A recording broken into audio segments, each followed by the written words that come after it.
Chapitre 32. Les conséquences du 11 septembre 2001 sur ma propre vie.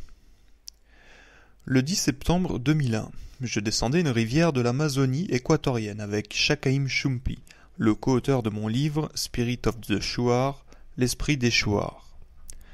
Nous emmenions un groupe de 16 Nord-Américains à son village situé au fond de la forêt tropicale. Ces visiteurs étaient venus là pour connaître son peuple et l'aider à préserver sa précieuse forêt. Chakaim avait combattu comme soldat dans le récent conflit entre l'Équateur et le Pérou. Presque personne, dans les pays consommateurs de pétrole, n'a entendu parler de cette guerre, dont l'enjeu principal était pourtant leur approvisionnement pétrolier. Bien que la frontière entre ces deux pays fût contestée depuis plusieurs années, l'urgence de trouver une solution était récente. Cette urgence était motivée par le besoin des compagnies pétrolières de savoir avec quel pays négocier afin d'obtenir des concessions pour des gisements spécifiques sur ces territoires riches en pétrole. Il fallait donc définir les frontières. Les Shuars formaient la première ligne de défense de l'Équateur. Ils avaient déjà prouvé qu'ils étaient de féroces guerriers car ils avaient souvent vaincu des ennemis supérieurs en nombre et mieux équipés qu'eux. Ils ne savaient rien des raisons politiques de ce conflit et ils ignoraient que sa résolution ouvrirait la porte aux compagnies pétrolières. Ils combattaient parce qu'ils étaient traditionnellement des guerriers et qu'ils ne voulaient pas que des soldats étrangers pénètrent dans leur territoire. Alors que nous pagayions sur la rivière en regardant passer au-dessus de nos têtes une volée de perroquets bavards, je demandai à Chakaim si la trêve durait encore. « Oui, me répondit-il. Mais j'ai le regret de vous apprendre que nous nous préparons maintenant à vous faire la guerre. » Il m'expliqua alors qu'il ne s'agissait pas de moi personnellement ni des gens de notre groupe. « Vous êtes nos amis, m'assura-t-il. » Il précisa qu'il parlait de nos compagnies pétrolières et des militaires qui viendraient dans sa jungle pour les défendre. Nous avons vu ce qu'ils ont fait à la tribu des Huaorani. Ils ont détruit leurs forêts, pollué leurs rivières et tué beaucoup de gens, dont des enfants. Aujourd'hui, les Huaorani n'existent pratiquement plus comme peuple. Nous ne voulons pas subir le même sort. Nous ne permettrons pas aux compagnies pétrolières de pénétrer dans notre territoire, pas plus que ne leur permettraient les Péruviens. Nous avons tous juré de combattre jusqu'au dernier homme. Ce soir-là, tout notre groupe s'est assis autour d'un feu, au centre d'une belle maison longue shuar, faite de tiges de bambou plantées dans le sol et couverte d'un toit de chaume. Je parlais de ma conversation avec Chakaim. Nous nous demandâmes alors combien de gens dans le monde éprouvaient le même sentiment à l'égard des compagnies pétrolières et envers notre pays. Combien craignaient, comme les Shuars, que nous nous immiscions dans leur vie et détruisions leur culture et leur territoire. Combien nous détestaient. Le lendemain matin, je me rendis à notre petit bureau, qui était équipé d'un émetteur-récepteur, afin de faire le nécessaire pour que des pilotes viennent nous chercher en avion dans quelques jours. Alors que je leur parlais, j'entendis mon interlocuteur s'écrier tout à coup. « Mon Dieu, on attaque New York !» Il augmenta le volume de la radio commerciale, qui jusque-là avait joué en sourdine. Durant la demi-heure qui suivit, nous avons écouté minute par minute le compte-rendu des événements se déroulant aux États-Unis. Comme tout le monde, jamais je n'oublierai ce moment.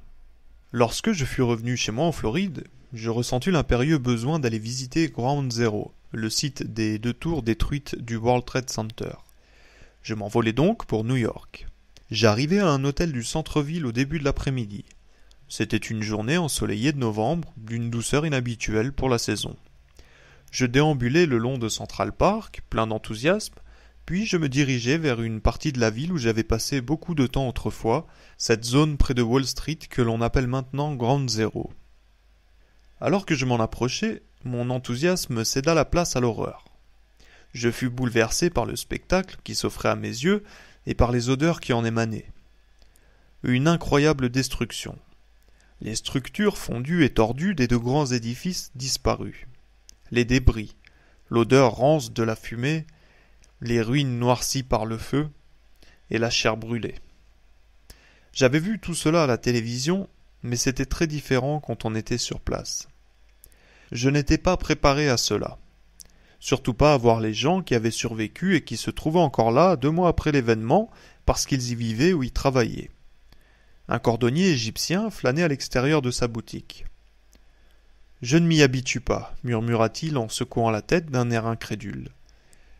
J'ai perdu plusieurs clients et plusieurs amis. Mon neveu est mort là-haut, poursuivit-il en pointant le doigt vers le ciel bleu. Je pense que je l'ai vu sauter en bas. Je ne sais pas vraiment. Il y en a tellement qui sautaient, en se tenant par la main et en battant des bras comme s'ils essayaient de voler. Je fus très surpris de voir des gens parler ainsi entre eux à New York. Cela dépassait d'ailleurs le langage. Ils se regardaient dans les yeux. Même s'ils étaient sombres, ils échangeaient des regards de compassion, des demi-sourires qui en disaient plus qu'1 million de mots. Mais il y avait aussi autre chose, le lieu même. Au début, je ne savais pas ce que c'était, mais soudain j'ai compris. La lumière. Le bas Manhattan était un canyon obscur à l'époque où je me rendais dans cette partie de la ville afin de trouver du capital pour IPS et que j'établissais des stratégies avec mes investisseurs en dînant avec eux au Windows of the World.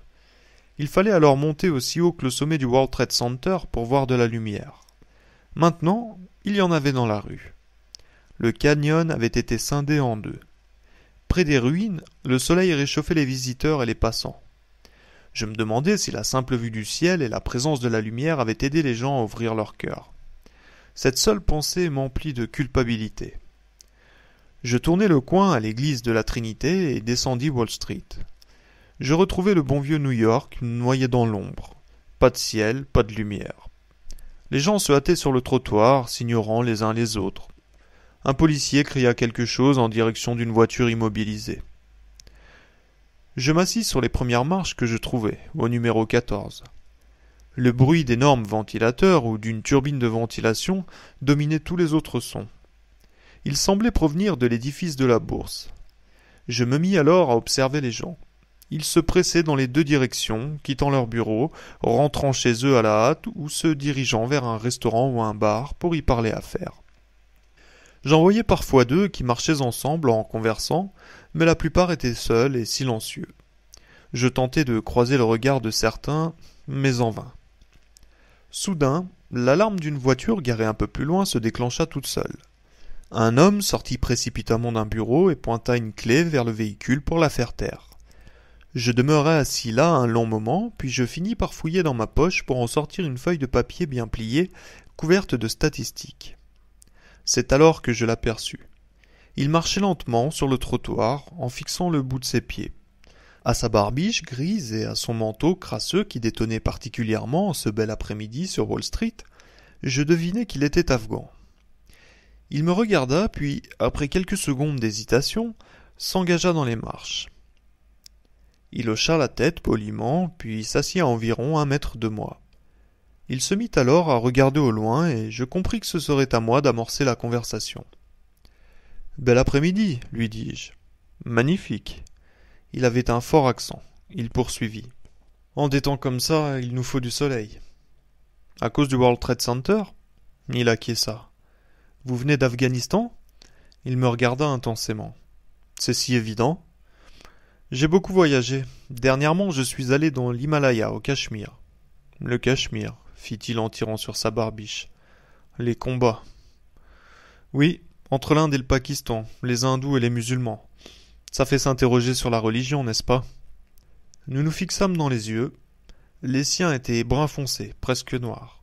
Son regard était aussi empreint de sagesse que de tristesse. Il se tourna vers l'édifice de la Bourse, vers lequel il pointa un long doigt noueux. Peut-être est-ce plutôt une affaire d'économie que de religion. M'acquiesçai-je. Vous étiez soldat? Je ne pus m'empêcher de rire. Non, consultant économique. Je lui tendis ma feuille de statistiques. Mes armes, c'était ça. Il prit la feuille et la regarda. Des chiffres, fit-il. Des statistiques mondiales. Il la scruta, puis me la redonna en riant. Je ne sais pas lire. Ce que disent ces chiffres, c'est que 24 000 personnes meurent de faim chaque jour. Il siffla doucement, sembla réfléchir un moment, puis soupira. J'ai passé près d'être du nombre. J'avais une petite plantation de grenadiers près de Kandahar. Quand les Russes sont arrivés, les Moudjahidines se sont mis à se cacher derrière les arbres et dans les rigoles. Il leva les bras et fit les gestes de tirer du fusil. Des embuscades. Il baissa les bras. Ils ont tout détruit, tous mes arbres et toutes mes rigoles. Alors qu'avez-vous fait? Il fit un signe de tête en indiquant ma feuille. Est-ce que ça mentionne les mendiants? Ce n'était pas le cas, mais je me souvenais du chiffre. Il y en a environ 80 millions dans le monde. J'en étais un. Il secoua la tête et sembla se perdre dans ses pensées. Après quelques minutes de silence, il me dit « Je n'aimais pas manger. Mon enfant est mort, alors j'ai cultivé du pavot. »« De l'opium ?» Il haussa les épaules. « Mais il n'y a pas d'arbres, pas d'eau. C'est la seule façon de nourrir nos familles. » J'avais une boule dans la gorge, en proie à la tristesse et la culpabilité. Nous considérons la culture du pavot comme un mal, et pourtant beaucoup de nos gens les plus riches ont fait fortune avec le trafic de la drogue. J'eus l'impression que son regard me pénétrait l'âme. « Vous étiez un soldat, » déclara-t-il en hochant la tête.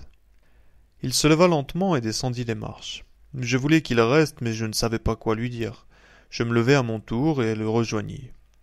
Au pied des marches, j'aperçus un écriteau sur lequel figurait l'édifice dans l'escalier duquel je m'étais assis. Au haut, il était écrit qu'il avait été mis là par Heritage Trade de New York. Je lus ceci. L'édifice du 14, Wall Street, a été conçu d'après le mausolée d'Halicarnasse, se trouvant au sommet du clocher de la basilique Saint-Marc de Venise. Au moment de sa construction, c'était la plus haute banque du monde. Ce gratte-ciel de 539 pieds de hauteur abritait originellement le siège social de Bankers Trust, l'une des plus riches institutions financières du pays. J'admirais l'édifice. Au début du siècle dernier, le 14 Wall Street avait joué le rôle qui fut assumé plus tard par le World Trade Center. Il était alors le symbole même du pouvoir et de la domination économique.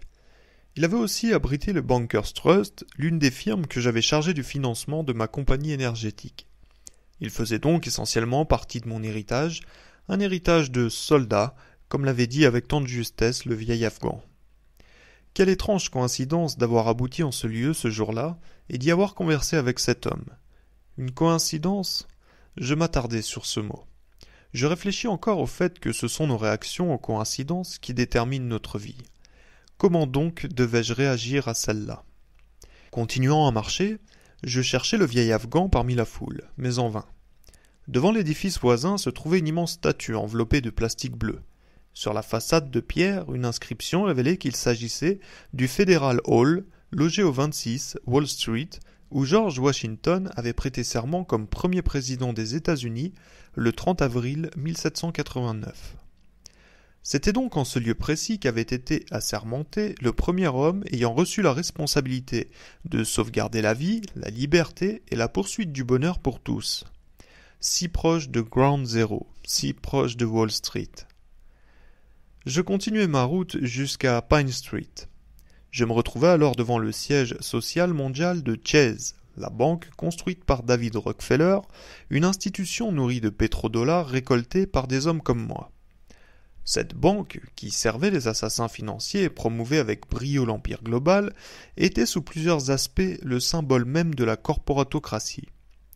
J'avais lu quelque part que le World Trade Center, un projet lancé par David Rockefeller en 1960, était considéré depuis quelques années comme un boulet financier. On disait qu'il était inadapté aux technologies modernes de la fibre optique et d'Internet et que son système d'ascenseur était aussi inefficace que coûteux. On avait déjà surnommé ces deux tours David et Nelson. Le boulet était maintenant disparu. Je continuais encore à marcher, lentement et presque à contre-cœur. Malgré la chaleur, je frissonnais. Une étrange angoisse, comme un mauvais pressentiment, m'avait envahi. Ne pouvant en identifier la source, je tentai de m'en défaire en reprenant mon rythme. Je finis par me retrouver encore devant le trou fumant, le métal tordu, cette gigantesque cicatrice dans la terre. M'appuyant contre un édifice qui avait échappé à la destruction, je regardais au fond de l'excavation. J'essayais d'imaginer les gens se précipitant hors de la tour qui s'écroulait et les pompiers accourant pour les aider. Je tentais de penser au désespoir de ceux qui avaient sauté en bas, mais je n'y parvins pas. À la place, je voyais Oussama Ben Laden acceptant de l'argent et des armes valant des millions de dollars d'un employé d'une firme de consultation sous contrat avec le gouvernement américain. Je me vis ensuite assis devant un ordinateur dont l'écran était vide. Je regardais alors autour de moi, au-delà de Ground Zero, vers les rues que le feu avait épargnées et où la vie revenait maintenant à la normale. Je me demandais si les gens qui y déambulaient pensaient à tout cela. Pas seulement à la destruction des 2 tours, mais aussi aux plantations de grenadiers détruites en Afghanistan et aux 24 000 humains mourant de faim quotidiennement sur cette planète. Y pensait-il au moins un peu? Étaient-ils capables d'oublier leur emploi, leur voiture dévoreuse d'essence et leurs dividendes assez longtemps pour considérer leur propre contribution au monde qu'ils lègueraient à leurs enfants? Que savaient-ils de l'Afghanistan? Pas l'Afghanistan qu'ils voyaient à la télévision, celui des tentes militaires et des chars américains, mais celui du vieil homme que je venais de rencontrer. Et que pensaient ces 24 000 humains qui mouraient chaque jour? Je me revis alors devant l'écran vide de l'ordinateur. Je m'efforçai de reporter mon attention sur Ground Zero. Pour l'instant, une chose était sûre. Mon pays désirait la vengeance, et il la dirigeait sur des pays comme l'Afghanistan. Je pensais toutefois à tous les autres pays dont les habitants détestaient nos compagnies, nos militaires, notre politique et notre poursuite d'un empire global. Il y avait le Panama, l'Équateur, l'Indonésie, l'Iran, le Guatemala et la plus grande partie de l'Afrique. Je quittai le mur contre lequel je m'étais appuyé et je m'en éloignai, pour m'arrêter ensuite devant un petit homme au teint basané qui brandissait un journal en criant en espagnol par-dessus le bruit de la circulation, des klaxons et de la foule grouillante. Le Venezuela au bord de la révolution. J'achetai ce journal et je me mis aussitôt à en parcourir la une. Il y était question d'Hugo Chavez, le président anti-américain du Venezuela, démocratiquement élu et du courant de haine généré par la politique américaine en Amérique latine. Il y avait donc aussi le Venezuela.